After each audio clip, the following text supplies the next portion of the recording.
What is anxiety? Well, anxiety is thought of to be a disease or an illness. An illness that stops you from being able to live your life carefree. Stops you from being able to live a meaningful life.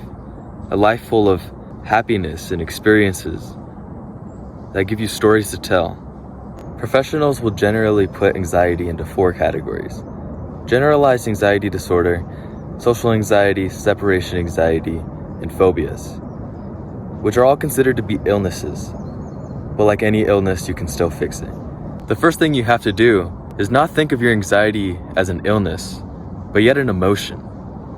You see, your brain is wired to deter you from anything uncomfortable or might lead into an uncomfortable situation. And that's why it's so easy to express happiness, but not so much your anger or sadness.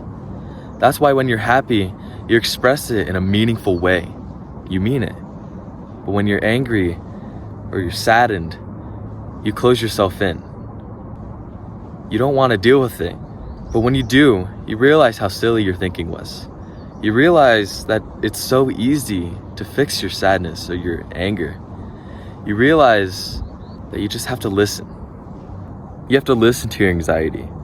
You have to understand whether your anxiety is appropriate at this moment, whether what you're thinking is the right idea.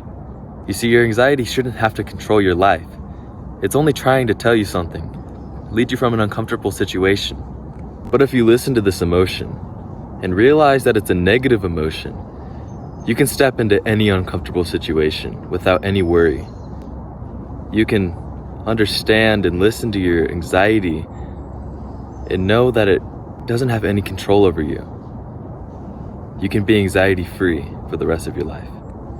So the lesson I bring to you today is to realize that anxiety isn't an illness, but an emotion. A negative emotion that you have to suppress so you can live carefree.